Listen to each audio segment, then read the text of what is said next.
Boa noite, professora Terezinha. É uma honra tê-la aqui com a gente. Boa noite, Oratório Virtual, mais uma vez no ar. Hoje nós vamos conversar com Persson Ramos Araújo, falando do livro A França contra os Robôs, de Georges Bernanos, né?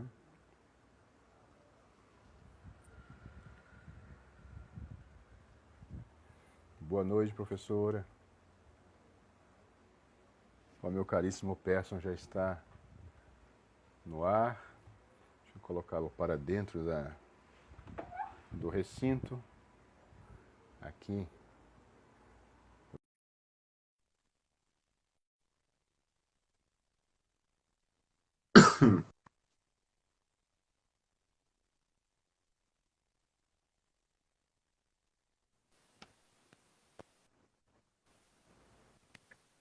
Aê!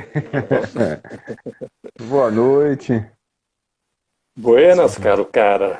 Você que é um nômade, você está onde exatamente? Em Bom Jesus da Lapa, em Conquista, em São Paulo? Estou em Conquista, estou na minha casa aqui em Conquista. Que bom. Tá frio aí, Persson? Não, muito pelo contrário, está super agradável. Quer dizer, imagino que para vocês aí em Salvador esteja frio. Para mim está super agradável. Aqui o clima tá bom. Não fez calor hoje, não fez aquele calor que se espera de Salvador, né? Boa noite, Isabel. O pessoal tá chegando, vamos deixar o pessoal entrar um pouco e aí nós começamos. Hoje, literalmente, ao pé da letra, eu só vou servir o café, porque eu não li o livro que você vai apresentar. Qualquer coisa, tem aqui sempre um poema à mão, né? Eu vou falar sobre um poema. É isso. Qualquer coisa eu sapateio aqui para a audiência, se acabar o assunto. Mas esse livro, acho que saiu pela Realizações, né? A Realizações parece que editou praticamente tudo ou tudo dele. Eles... E são edições caprichadas, bem caprichadas, assim... Aí vale a pena, vale muito a pena. Teve a lançou muitos livros do Bernanos, né? Eu estou olhando para ele, que a prateleira do lado tá ali, tem alguns livros também do Bernanos. Eu ajudei na revisão da tradução. A revisão foi minha, mas saiu pela Vídeo Editorial do Diário de um Pároco de Aldeia, uma tradução excelente, por sinal, do Roberto Malé, porque a última tradução tinha sido da década de 60. Não é ruim, é uma boa tradução, mas é uma tradução um pouco, digamos assim, que foge um pouco ao espírito da estrutura da obra, né? A obra, o Diário de um Pároco de Aldeia, como o nome está dizendo, é diário de um padre do interior da França. E aí o cara nota coisas, às vezes, truncadas, porque o Bernanos era um grande escritor, ele segue essa estrutura, né? Ele não deixa de fazer realizar uma obra que seja mimética à realidade que ele está descrevendo, né? Imitando. Exatamente. E aí essa tradução eu fiz a revisão toda, linha a linha, e está saindo outra, né? Essa revisão também estou a fazer, como diriam os portugueses, mas bem devagar. O prazo é até dia 24 para entregar, mas com certeza não vou conseguir entregar dia 24. E que o editor não escute. Artista é assim mesmo. Janice Magno, dando boa noite, Janice. Boa noite, Janice. L. Teraz, me perdoe, eu sempre esqueço o nome, acho que é de São Paulo, 21, né? Boa noite também. O problema das redes sociais é tudo por apelido, né? Aí se você não conhecer pessoalmente, fica uma coisa meio indelicada, digamos assim. Mas o nosso querido boa noite para todos vocês. A professora Terezinha também está nos assistindo. Então, vou esperar só mais uns 4 minutos, 3 minutinhos, 2 minutinhos, vamos conversando sobre Bernanos, aí faremos o Ângelus, e aí você fala o tempo todo. Você sabe que ele veio para o Brasil querendo ir para o Paraguai, olha a loucura, né? Sim. Ele escreveu uns panfletos na Espanha contra Franco, e sabe como é ditador, né? Ditador é meio indelicado nas reações, assim, tudo. Ele saiu meio corrido da França, da Espanha, ficou um tempo na França e queria ir para o Paraguai criar gado. Sim. Aí ele veio de navio com a família inteira. No navio, sabe-se lá, os escritores brasileiros sabiam que ele ia parar no Rio de Janeiro para ir para o Paraguai. Vários escritores foram no porto receber ele. Ele ficou sem entender absolutamente nada. E foi para o Paraguai assim mesmo, né? E o Paraguai, se hoje já não era muito bom, já não é muito bom, você imagina, anos 30, né? Enfim. Ficou, acho que nem um mês, 2, assim, aí veio para o Brasil e ficou, acho que de 38 a 40, cara. Andando pelo interior do Rio e de Minas, procurando lugar para ficar. As fazendas não deram certo, né? A criação de gado deu tudo errado. Isso. Ele chegou até Pirapora. Pirapora é longe para danar do litoral, cara. Assim, e tem umas histórias dele plantando coisas que são muito engraçadas. Tem um vídeo do filho dele que ele conta, ele narra que esse filho veio com 6 anos, né, com o pai, então ficou esse período todo. Obviamente para ele era tudo festa, porque criança, 6 anos, na roça, né, então era tudo tranquilo, mas ele fala de uma história de que eles plantaram amendoim. Aí quando deu tempo do amendoim, o Bernanos olhou para as folhas, pô, cadê o amendoim? Não está saindo o amendoim. O amendoim anda debaixo da terra. Pois é, ele era colérico, né? Ele foi para arrancar os pés de amendoim, e aí quando ele arrancou o pé, ele viu o fruto, né? Aí ele se acalmou. Ou seja, como uma vez Kiko me chamou a atenção, Kiko Lisboa, nosso amigo, Gente, aí nós estamos falando de Jorge Bernanos, um dos grandes escritores católicos do século XX, e francês, né? E morou no Brasil. Esse período que o Persson está falando é a época que ele morou no Brasil. E o Kiko estava me dizendo que lembra da revistinha do Walt Disney, né? Que tinha o Pateta, que tinha o Super Pateta. O Super Pateta comia, o amendoim se transformava. O Pateta comia, só que o amendoim era um arbusto e aparecia por fora, né? Ou seja, tinha alguma coisa errada, né? Deve ter induzido muita gente a pensar. E o amendoim é embaixo, ele é tubérculo, né? Um pequeno tubérculo. Isso, exatamente. Muito obrigado, a Isabel está te dando parabéns aqui. Muitíssimo obrigado, Isabel. Deus abençoe você e a sua família. Peço já poder. O filho, ele só para arrematar, ele narra que o pai não entendia nada, nem de agricultura, nem de pecuária. Foi uma decisão, foi um rompante. Foi um rompante dele, assim. Como um bom colérico. Que durou 7 anos. Durou 7 anos. Como um bom colérico. Mas assim, ele era realmente um grande escritor. O primeiro livro de Bernanos é um romance chamado... O título é terrível e o livro também é terrível, chamado Sob o Sol de Satã. É esse que eu estou a revisar numa segunda tradução, também do Roberto Malé. E Sob o Sol de Satã é que tem a terceira, o livro é dividido em 3 partes, a terceira parte é que tem uma parte que é mais conhecida, que é na qual um padre é tentado literalmente pelo próprio demônio. E tem uma conversa na Travessão da Noite, assim, que é um negócio de arrepiar. Então é um livro muito forte, né? A Rita passa. Muito obrigado, Rita, pelos parabéns. Deus abençoe. E tem outros romances. Esse Diário de um Parque de Aldeia, mas vamos conversar, vamos fazer o Ângelo, que está na hora, deu às 18 horas. E nós faremos o Ângelo e aí começamos a conversa sobre Bernanos e especialmente sobre o livro A França contra os Robôs. Então, em nome do Pai, do Filho e do Espírito Santo. Amém. O anjo do Senhor anunciou a Maria. E ela concebeu do Espírito Santo. Ave Maria, cheia de graça, o Senhor é convosco, bendita sois vós entre as mulheres, bendito é o fruto do vosso ventre, Jesus. Santa Maria, Mãe de Deus, rogai por nós, pecadores, agora e na hora de nossa morte. Amém. Eis aqui a serva do Senhor. Faça-se em mim segundo a vossa palavra. Ave Maria, cheia de graça, o Senhor é convosco, bendita sois vós entre as mulheres, bendito é o fruto do vosso ventre, Jesus.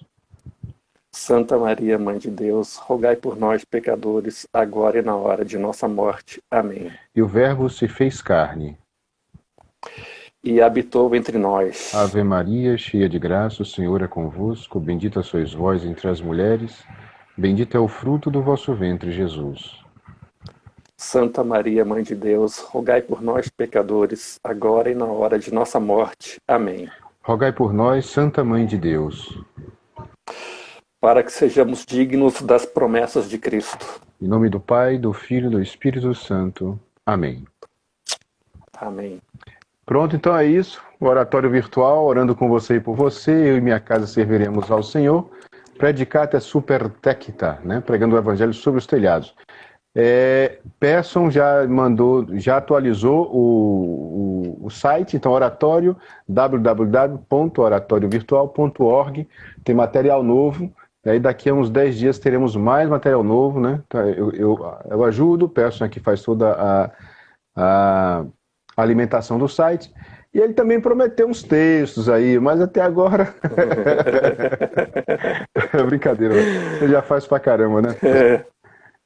A nossa equipe aqui está trabalhando com o Denodo nesse sentido. Eu queria fazer, você quer, vamos começar a falar do livro. Eu vou fazer pedir para você assim falar mais ou menos, situar o telespectador, né? Falando assim como se fosse uma grande, mas enfim, quem for assistir é um telespectador. Nosso espectador. Nascimento e morte, como é que Bernanos, França, Brasil. Sim. Beleza? Sim. Fique à vontade. O Bernanos, primeiro, boa noite, João, boa noite a todos que estão nos assistindo e vão nos assistir no futuro. O Bernanos foi um jornalista francês, ele não se considerava escritor porque achava que escritor não é profissão, né? Esse é desses que acha que escritor não é profissão, mas enfim. Ele nasceu em 888, por ali, e morreu aos 60 anos, em 48. Ele sempre teve uma atuação muito forte em política. Ele, por exemplo, lutou em trincheira na Primeira Guerra Mundial, né? E nos anos 30, ele assistiu em loco à Guerra Civil Espanhola, que foi um episódio não menos sangrento da história das guerras do século XX. E, num primeiro momento, ele vai com o espírito assim, a se aliar a Franco, se aliar não, né, a simpatizar com as ideias de Franco, mas logo depois ele vê que é simplesmente duas tiranias se pegando, né, e ele tem... Parece que desde o começo da vida intelectual dele, ele parece que tem um compromisso com a liberdade do indivíduo. Né? Uma liberdade do indivíduo, mas com aquela ideia da verticalidade. Né? Assim, não é a liberdade pela liberdade. Né? Ele é um católico praticante e fervoroso. Né? Então, ele coloca a liberdade do indivíduo sob os desígnios divinos. Né? E aí, na segunda metade do século XX, dos anos 30 do século XX, dos 1930, ele começa a se inquietar com a pusilanimidade das nações diante de Hitler. Né? Hitler surge como um líder de um país cheio de pontas, cheio de fios desencapados por causa do resultado da Primeira Guerra Mundial e o pós-guerra também, que foi muito, muito duro na Alemanha. E ele percebe o perigo de Hitler e vê as nações querendo contemporizar com isso. Então ele começa a se desiludir com a situação na França. E, coincidentemente, ele vem ao Brasil logo, acho que no primeiro semestre de 38, ele vem ao Brasil e alguns meses depois, os líderes europeus, eles assinam aquele, quem for afeito à história, talvez saiba, aquele Tratado de Munique, onde Hitler meio que convoca todos os líderes europeus para fazer um fingimento, um arremedo de tratado de paz, para que não, eu só quero isso aqui, e a Alemanha vai ficar quieta, tal, essas coisas. E o Bernanos antecipou tudo isso na cabeça dele, né? E como ele viu que talvez não tivesse saído da situação, ele decide se exilar na América do Sul.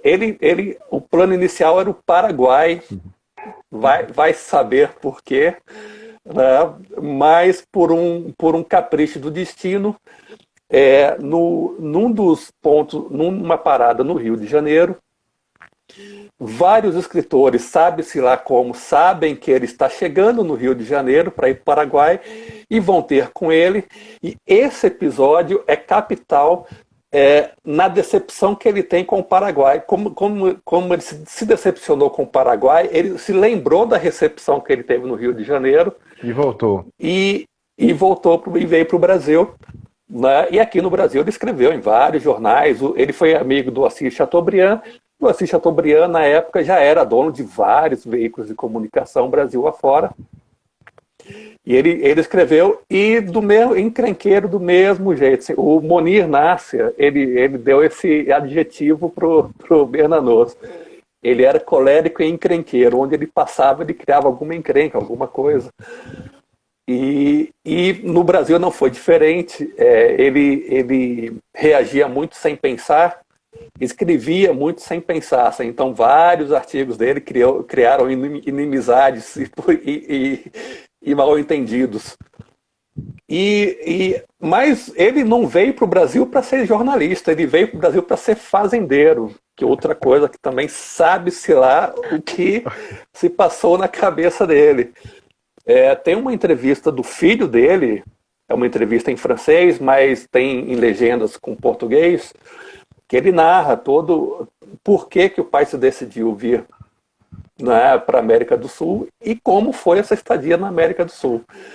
Então ele fica 2 anos perambulando pelo país, procurando lugar para fazer a fazenda dele e tal, chega aí até Pirapora, que é um lugar absolutamente distante do Rio de Janeiro, do litoral, para dizer assim, que seria um ponto de parada, digamos, mais, sei lá, imaginável para um intelectual, né? E acaba se estabelecendo em 40, em Barbacena, onde ele ficaria até o final do exílio. A estadia em Barbacena deixou um legado na cidade. A cidade, até hoje, tem um legado de Bernanos, né, na cidade. Tem um museu, né, a casa do Bernanos virou um museu, que segue a grande tradição brasileira de desperdício com a sua história. O museu está todo abandonado. Tem um projeto de restauração que não sei se está em andamento, né? Parece que não, infelizmente parece que não. E uma curiosidade sobre esse museu é que ele até uns 10 anos atrás, ele foi mantido por uma egípcia casada com um austríaco, que moravam lá em Barbacena, e essa egípcia detestava a obra do Bernanos. E era ela que mantinha, e ela mantinha o acervo e mantinha bem mantido, era um trabalho bem feito. Mas são as curiosidades que acho que só o Brasil proporciona, assim, né? Uma egípcia casada com um austríaco no interior de Barbacena, lá de Minas Gerais, interior de Barbacena, da zona rural da cidade, mantendo o acervo de um francês. E ela detestava a obra. E ela detestava a obra. São as estradas da vida, né? É uma coisa... Esse episódio da Guerra Espanhola, né? Da Guerra Civil Espanhola 36, eu já comecei a ler, mas nunca terminei. Já li outros livros, mas esse eu nunca terminei, que é Os Grandes Cemitérios sob a Lua. É uma reportagem que ele faz, né? É uma reportagem muito terrível, por sinal, porque ali eu só comecei a entender direito a Guerra Civil Espanhola quando eu li a autobiografia do Julián Marías. Julián Marías foi um filósofo, um grande filósofo do século XX, e também foi católico, e ele foi mais equilibrado. São 3 volumes, mas o primeiro volume é uma obra-prima, assim. E aí ele mostra os lados, porque teve o lado, o que chamava-se republicano, quer dizer, esquerda, e os franquistas, né? Ou também falangistas da esquerda, da direita de Franco. E são 2 partidos terríveis, cometeram atrocidades assim horríveis, Sim. né? E o Julián Marías descreve isso muito bem. Aí eu comecei a entender alguma coisa desse troço, mas eu tenho que voltar ao livro do Bernanos e terminar depois, assim que tiver tempo. Mas pode ficar à vontade, continue. Ele se estabeleceu em Maiorca, né, lá na Espanha, e lá teve uma batalha lá em Maiorca, o episódio da Guerra Civil, que foi a batalha de Maiorca, foi sangrenta.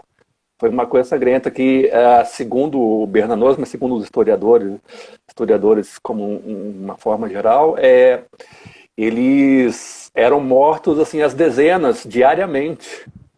Foi uma coisa sangrenta, assim, né?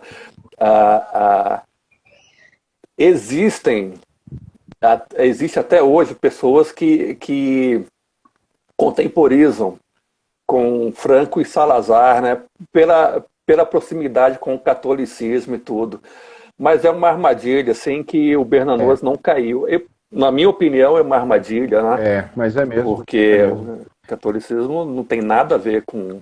Exato. Primeiro com as coisas desse mundo, né? E mais ainda com tiranias, assim, Então, ficaram até com muita raiva do Bernanos na época e ficaram também com o Julián Marías porque ele não adere, né? Nenhuma coisa nem outra, porque assim... o Ferreira Leite. Boa noite, meu compadre Ferreira Leite. Aí, ó. Tá. Falando nisso, o Felipe Borba, que está aqui do Oratório, quer até que você participe de um desses domingos à noite com eles. A rapaziada nova aí daqui de Salvador querendo ter uma conversa com você. Eu vou passar isso, vou avisar Felipe, né? Já avisei a você, ele pediu para avisá-lo. Eu avisei, fiz uma intimação no ar, né? Mas voltando, o Julián Marías conta, por exemplo, que setores da igreja naquele momento aderiram a Franco ou aderiram à esquerda, aos republicanos. Exato. E de forma muito desastrosa, né? De forma bem desastrosa. Sim, cada um a seu modo, mas todos encaminhando para o desastre. Exatamente. Isso, inclusive, dá uma conversa para o futuro. A gente pode fazer uma conversa para o futuro, assim. Ótimo. Aí, Felipe, ó. Adriano já topou, Ferreira Leite, ponto oficial. Sigam lá, Adriano, procurem, que é um perfil maravilhoso, muito bom mesmo.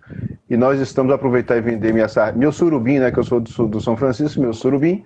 Nós estamos aí com a mentoria, gente. Dê uma olhada, entrem no perfil, olhem o meu perfil, o perfil do Adriano. Estamos com a mentoria baratíssima, 12 aulas, e vocês não vão se decepcionar. Entrem lá e vejam que vocês vão aproveitar bastante. Então, peço, vamos então partir para A França contra os Robôs. Esse eu não li, aí agora é só você que fala. Tranquilo. Esse A França contra os Robôs, ele escreveu escreveu aqui no Brasil, né, mas foi publicado póstumamente. Perdão, ele chegou a ver o manuscrito no leito de morte, assim, Ele reviu, então. Ele morreu de câncer. Ele morreu de câncer do fígado em 48, né, morreu na França. Ele chegou a ver os manuscritos e tal, mas foi editado póstumamente. E são 8 ensaios. E a impressão que me dá, assim, é que ele tinha várias coisas engasgadas, assim, ele vai colocando, porque eu cheguei a ele porque, assim, a gente lê muita distopia, ultimamente é uma moda do século XX para cá, assim, escrever e ler distopias, né? E aí eu vi o título, assim, falei, bom, vamos ver, né, o que se refere, assim, a gente já leu Admirável Mundo Novo, e Revolução dos Bichos, 84, Fahrenheit 451, e por aí vai. Vamos ver, né, o que é. Aí eu descobri, né, que eram ensaios. É mais ou menos a mesma coisa que a distopia, só que em forma de ensaio. E por alguém né? Mas não é uma coisa, porque assim as distopias elas não dão uma outra perspectiva de homem. Ele já apresenta um personagem num regime totalitário e aí você percebe que é um regime totalitário e tal, mas você meio que fica sem saber por que aquele homem está sendo oprimido, o que é exatamente a chave da opressão daquele regime totalitário sobre aquele homem. E o Bernanos meio que fecha esse quebra-cabeça. Assim, ele apresenta esse homem livre para a gente nesses 8 ensaios.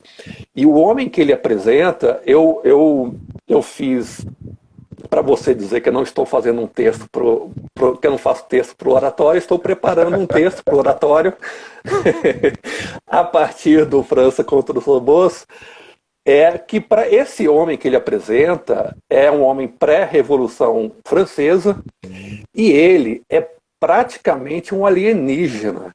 Se a gente olhar ele de perto e tudo que ele faz, tanto de bem quanto de mal, de bom quanto de mal, ele é um alienígena. Ele não precisa pedir nenhum alvará para abrir a bodega dele, não precisa de nenhuma carteira de trabalho, nenhuma habilitação para dirigir, nenhum passaporte para viajar. E se ele faz um mal, ele não fica procurando desculpas fora. Não, eu sou o mal mesmo, eu faço mal, eu nasci assim, não chega perto de mim.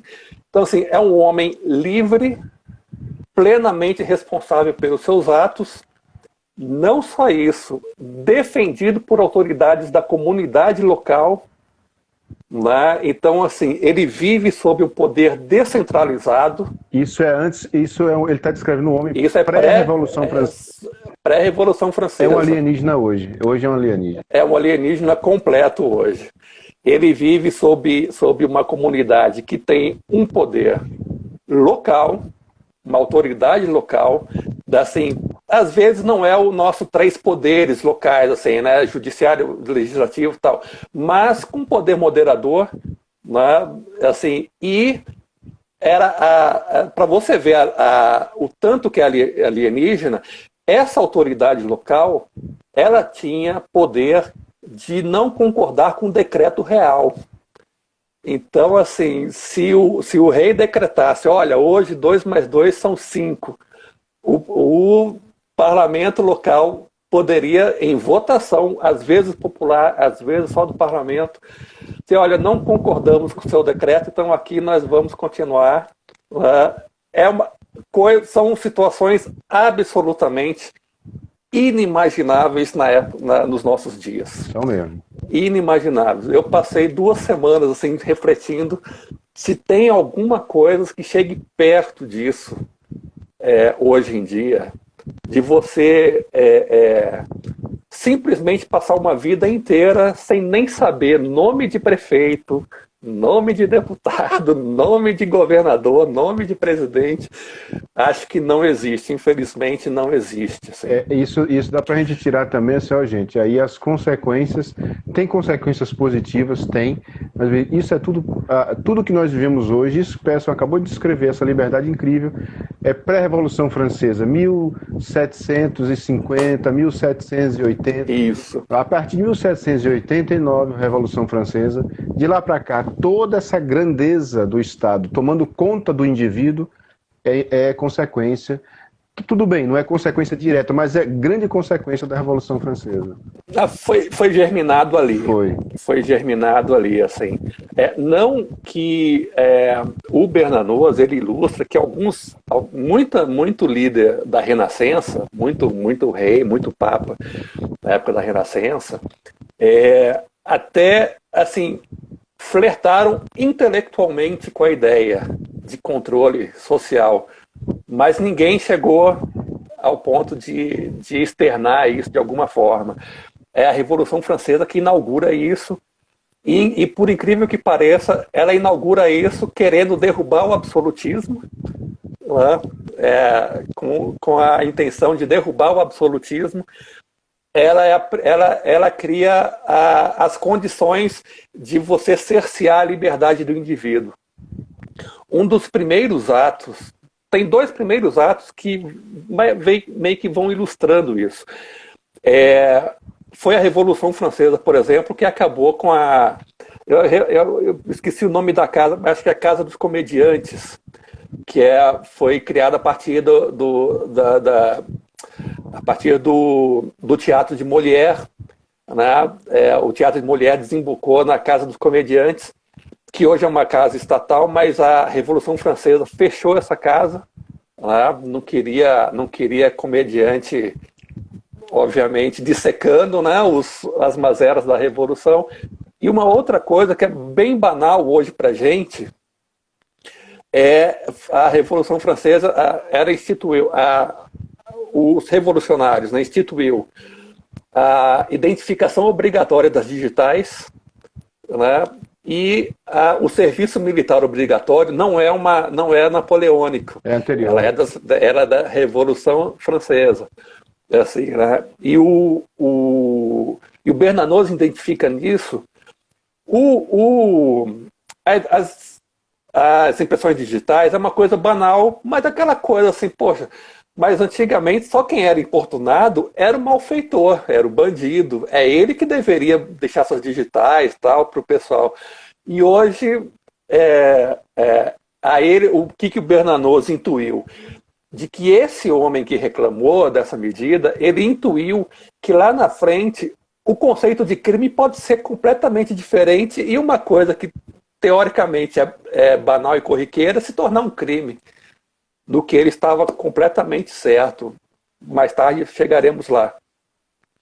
E então, assim, e o serviço militar obrigatório talvez foi a primeira medida que tirou o homem do centro de si mesmo, assim, da família. Assim, a família já não tinha mais, às vezes o pai planejava, o filho ia fazer seus 16, 15, 16 anos, já ia ajudando o pai nos afazeres e tal. Aí o serviço militar obrigatório já interrompe esse processo familiar, que era uma coisa corriqueira, né? Então, assim, já começa a quebrar as relações familiares, né? Então, assim, ele vai identificando essas pequenas medidas que eram para combater o absolutismo, mas que simplesmente transferiu o absolutismo numa coisa, digamos, mais sofisticada e que vai direto no espírito do homem.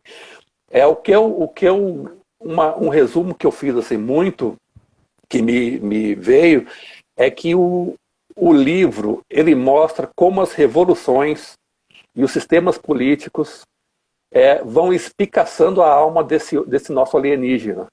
Que eu simpatizei com o alienígena no ato.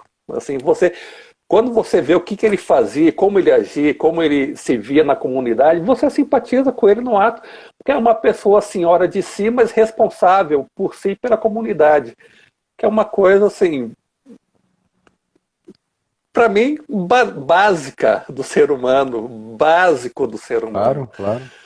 Então ele vai resumindo, ele num resumo seria isso, como as revoluções dos sistemas políticos pegaram o homem livre e foram tirando um pedaço do espírito aqui, um pedaço do espírito acolá, um pedaço do espírito acolá, e chegamos no que chegamos hoje, né? E não estou me excluindo, nem te excluindo, Claro. não estou excluindo ninguém. Todos nós somos produtos desse tipo de mentalidade geral, né? Exatamente. Tanto que a gente não consegue nem conceber, por exemplo, essa figura que você está chamando de alienígena anterior, né? Livre, veja, um decreto real que poderia ser negado pelo interior. Pela comunidade. Pela comunidade, né? Pela comunidade. Ó, a Rita dizendo, a evolução disso tudo nos faz entender a nossa realidade. É exatamente isso, Rita. É esse passo a passo, é assim mesmo. Então, assim, é uma figura que, veja, que liberdade é essa? Né? É uma liberdade incrível, assim, não, o rei decreta isso, mas nós não aceitamos isso. Isso aí está muito errado para a nossa comunidade. Eu tenho uma liberdade incrível. Tente fazer isso hoje. Eu não vou tomar vacina e declare. Entendeu? Pronto, você não pode fazer isso. Tem uma anedota contemporânea. Eu não sei quanto tempo atrás, na Espanha, a Espanha ficou sem primeiro-ministro, alguns meses. E no final desses meses, estava todo mundo assim, olha, você sabe que até que não é uma ideia, não? vamos deixar sem primeiro-ministro mesmo. Aí, infelizmente, acordaram do sonho e tem fizeram um novo primeiro-ministro. Mas, então é isso. E, assim, essas comunidades livres, de forma nenhuma, queria dizer uma pátria fragmentada. Não era. É uma comunidade contemporânea, por exemplo, da Itália fragmentada, que vivia em guerra entre comunidades essas que viviam em guerra entre si. Né? Na França não tinha esse tipo de problema. Era uma comunidade, cada comunidade tinha sua forma de vida, mas todos se reconheciam franceses. Assim, não, e tinham orgulho dessa herança francesa que ia passando de gerações. E o Bernanos, ele identifica a construção desse homem livre em séculos.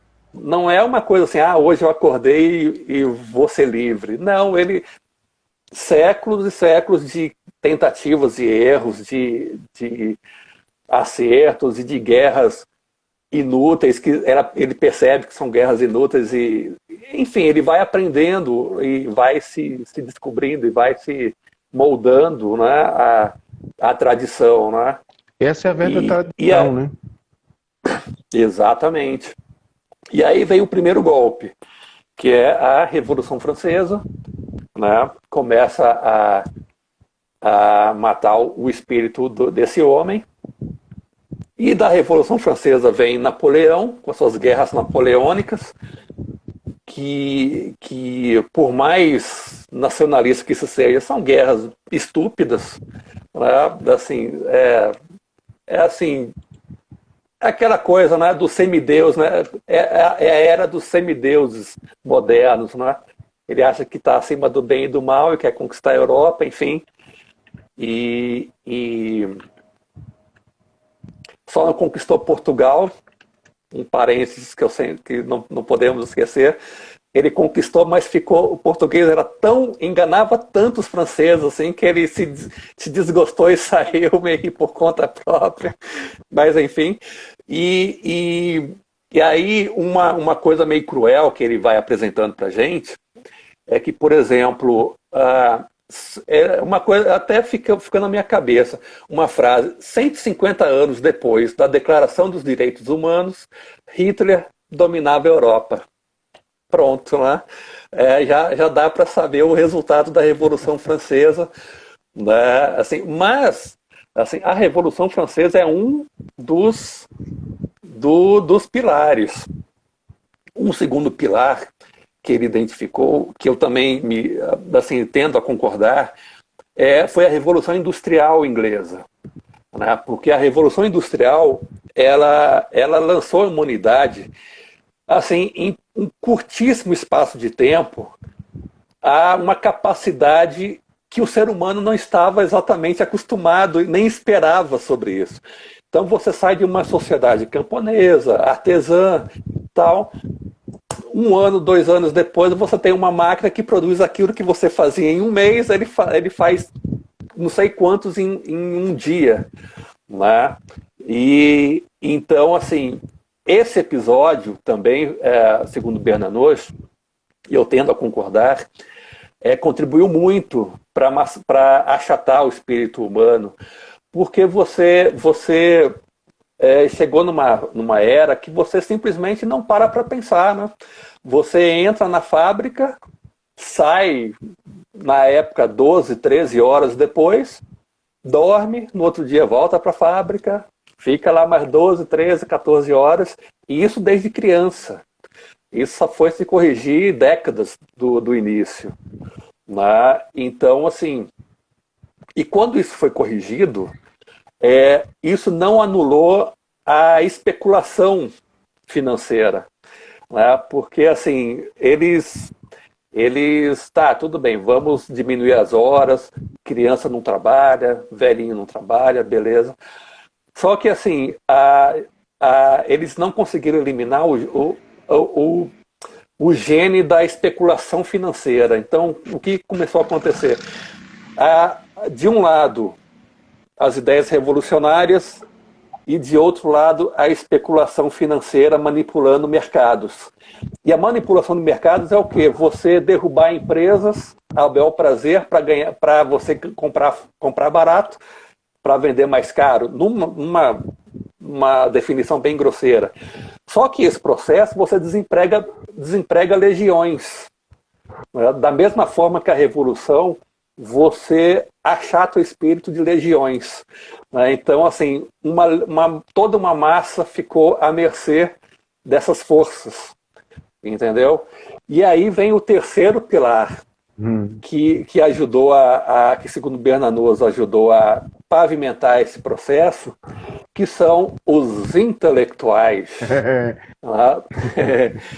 De um lado ou de outro, seja do capitalismo, ou digamos que as ideias vão desembocando ali, assim, pelo lado político, do socialismo, né, e pelo lado econômico, ali, né, aquele imperialismo desmedido, né, o mercantilismo, o financismo, a usura, enfim.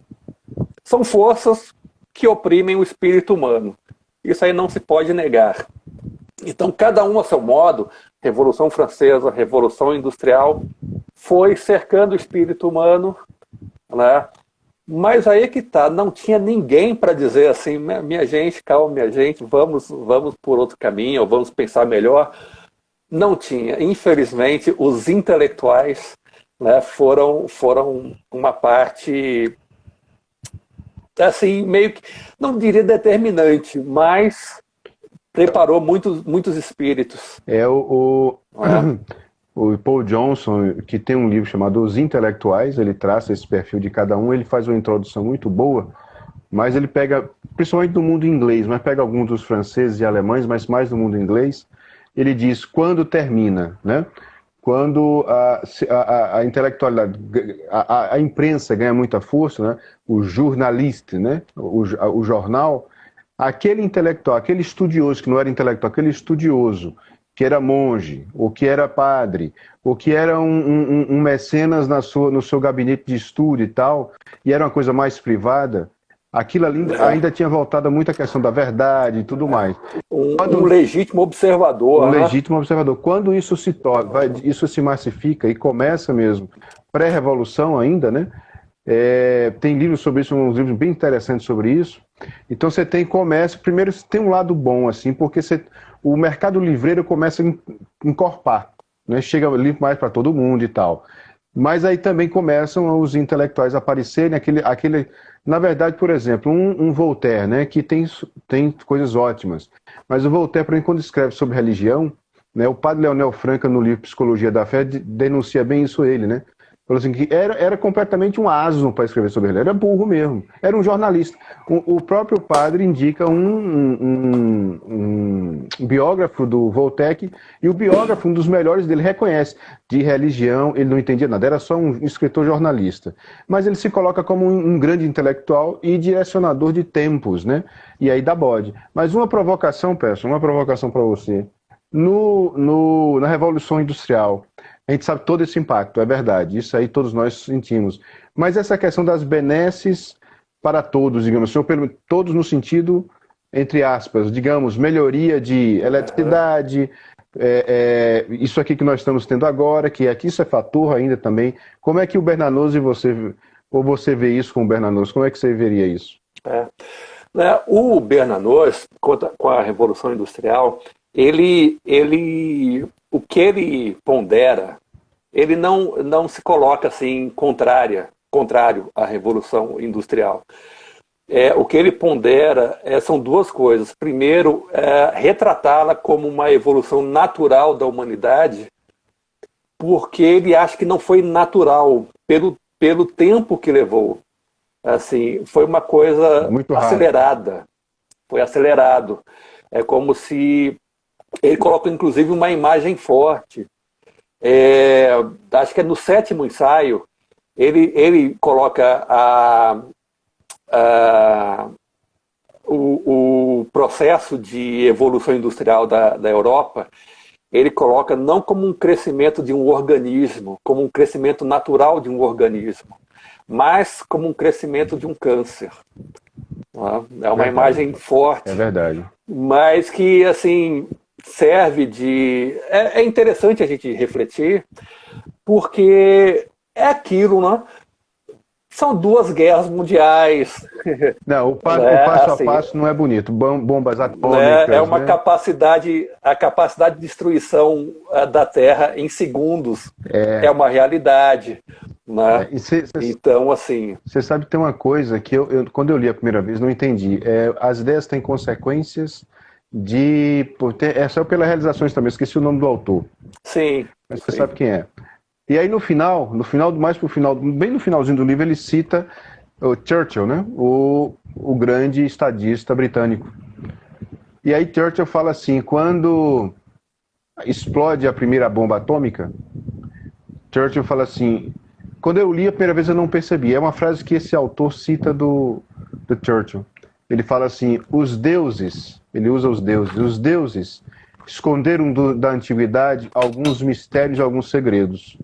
Porque assim, fissão do átomo, se pegarmos na história, por exemplo, há projetos, há desenhos, foram descobertos desenhos de estudos de fissão do átomo na Grécia Antiga e também do motor a vapor.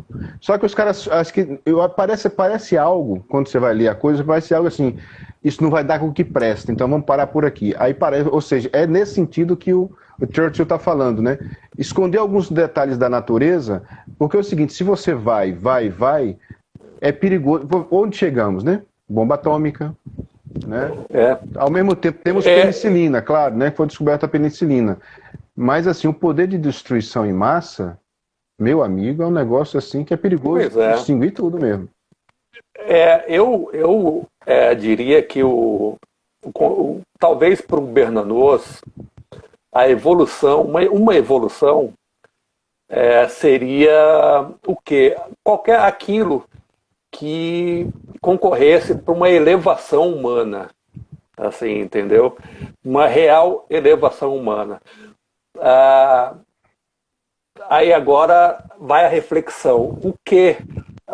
Certamente vai ter inventos que contribuíram para a evolução humana nesse período aí, não são, mas eu acho que isso é algo que tem que ser muito bem refletido, né? Porque é aquilo, né? Tem muita coisa que nós podemos achar que na verdade não é assim, né?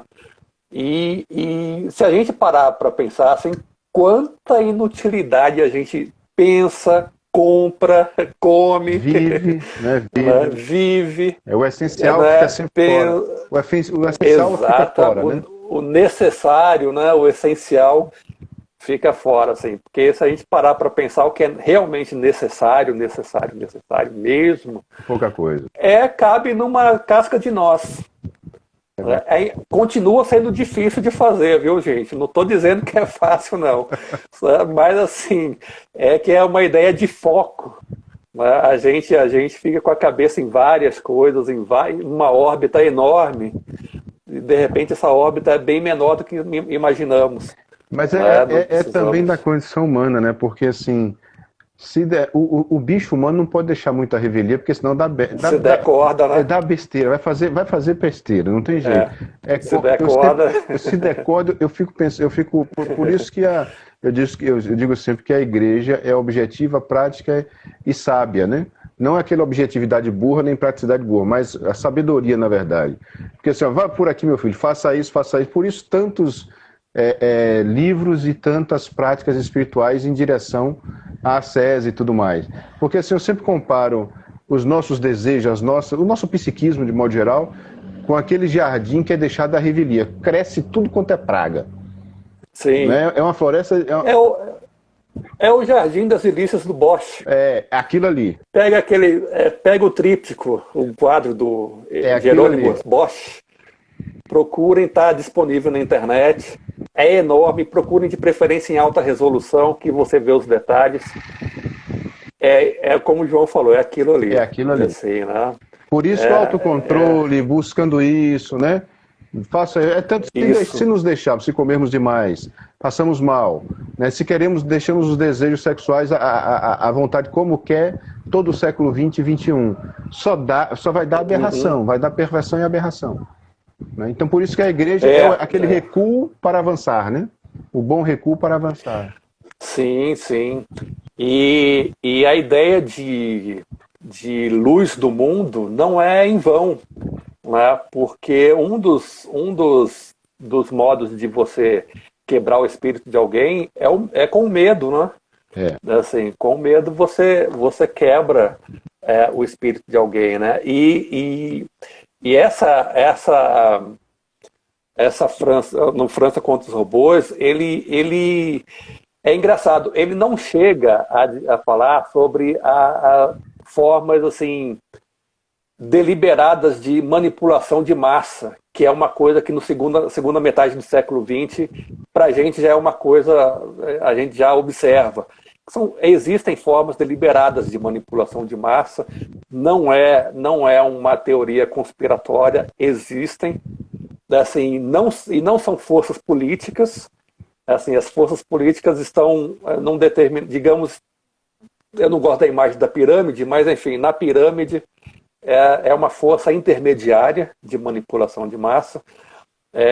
Enfim, o Bernanos não chega nesse ponto, né? Mas, obviamente, ele quando ele vê essa busca pela eficiência a todo custo, né? Tudo muito sistematizado, e essa sistematização massificada, mas quem opera não sabe exatamente o que está fazendo, né? Ele usa várias imagens, a do operador de máquina que não sabe exatamente não sabe por que ele está fazendo aquilo, do soldado que vai para a guerra que não sabe por que ele está lutando, porque o conceito de liberdade já ficou uma coisa tão vaga, tão distante, que ele não sabe exatamente por que ele está lutando. A Primeira Guerra Mundial, ela inaugura essa fase assim, das pessoas, da ideia de pátria e liberdade serem conceitos absolutamente vagos, assim, digamos, gasosos. Você não sabe da onde vem, como vem, você de vez em quando tem um vislumbre, como se fosse uma nuvem no céu, assim. O céu está todo azul, de repente vem uma nuvenzinha ali, assim. É isso, o conceito de pátria e liberdade do século XIX para cá, né, ficou tão vago, que os soldados não sabem por que lutam, quem trabalha não sabe por que exatamente está trabalhando, né? Então, assim, é a servidão pelo salário. É perfeito isso, porque é o seguinte, tem que aparecer no século XX com Viktor Frankl, né, com a logoterapia. Alguém chegar a dizer no século XX, não, a vida tem sentido, é uma coisa muito estranha, né? Como é que é assim? Como assim? Quer dizer, aquele alienígena lá atrás que você citou, pré-Revolução Francesa, ele não tinha esse problema.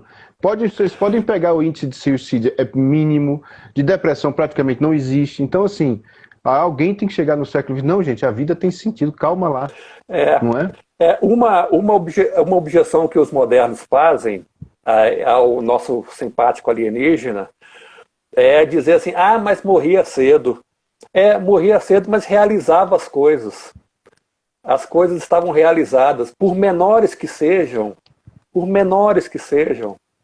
ele tinha uma realização para chegar lá no julgamento final, assim, olha, eu fiz isso, fiz aquilo, passa a régua aí, se eu vou para o céu, para o purgatório. Mas ele tinha a realização dele. E o homem moderno tem gente que chega aos 80 anos, cara, assim, que você olha para trás. Não, ainda tem. São vários. Você falou em conceitos que hoje são muito estranhos. São vários conceitos. Assim, a liberdade, conceito de amor, que o amor a gente vê como um sentimento, naquela que é sentimental. E o amor é uma decisão.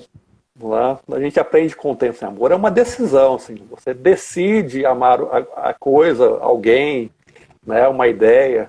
Assim, e não porque ela seja perfeitinha, sem defeitos, né? Não, porque aqueles defeitos não te impedem de tomar essa decisão de amá-la. São coisas assim que hoje, se você chegar numa roda de bar, numa universidade, principalmente numa universidade, porque eu ainda imagino que se você chegar num homem simples que mora numa roça, numa favela, assim, ou num bairro simples. É o tipo de ideia que ainda tem um eco. Porque o homem simples está ligado às necessidades tá tão ligado às necessidades da vida que você, de repente, encontra um eco nele. Agora, aquele formado, então, assim, O intelectual. que tem o intelectual, né? O cara que acha que sabe, né? Que uma das invenções da modernidade é o cara que adquire um certificado e já, assim, eu costumo pensar que assim a multidão derrubou a monarquia, mas todo mundo botou um rei na sua barriga, né? Assim, todo mundo está com um rei na sua barriga, assim, todo mundo está cheio de direitos, e, enfim.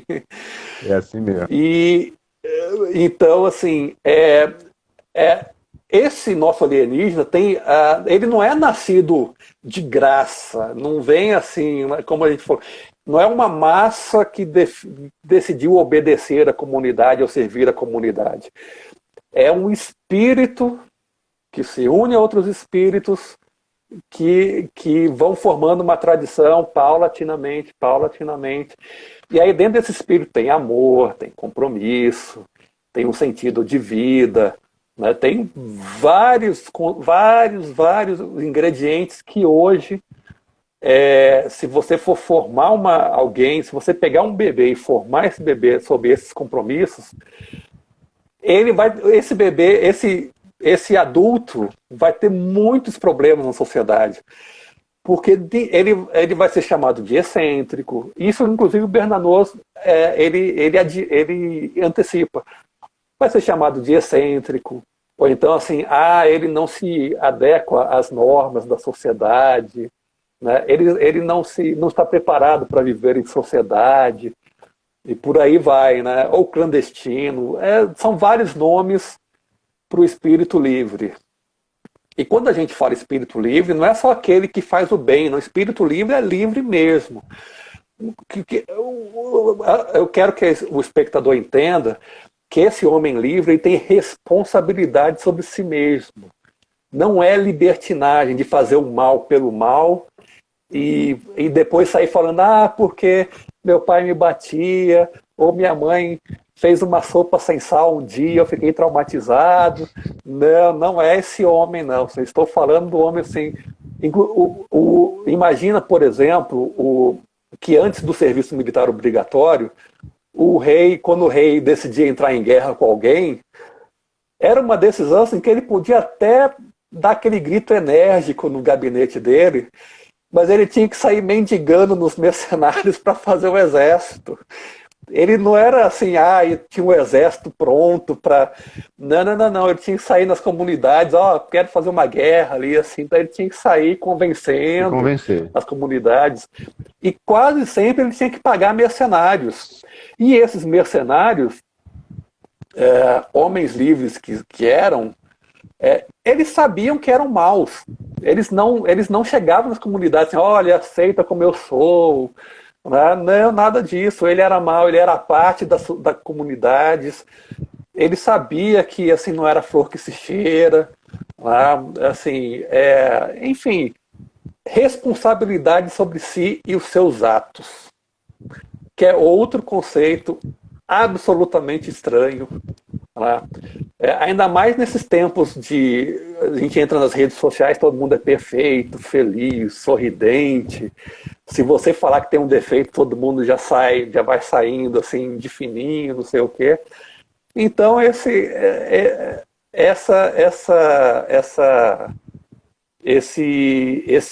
homem, né, esse homem livre, era livre, com L maiúsculo, assim. Ele era senhor de si. O que o Felipe tá... O Felipe gostou de sua imagem. Sopa sal foi demais. Perdão, Felipe. Eu prometo que na próxima eu melhoro. Na próxima eu melhoro. Não, ele gostou da imagem.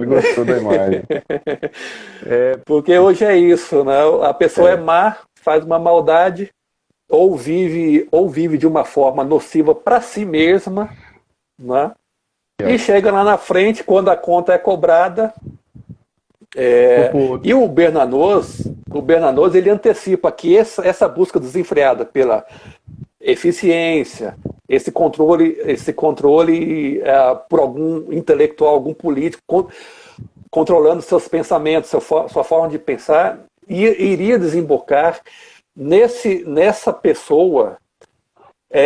Ele coloca a imagem do irresponsável de si mesma, que seria capaz, por exemplo, de matar uma pessoa e à noite jantar com a sua família como se tivesse só cumprido uma obrigação. O que aconteceu nos regimes totalitários, né? O julgamento, por exemplo. O que acontece, não vamos longe, não. Aconteceu, deve estar acontecendo hoje na frente de algum hospital.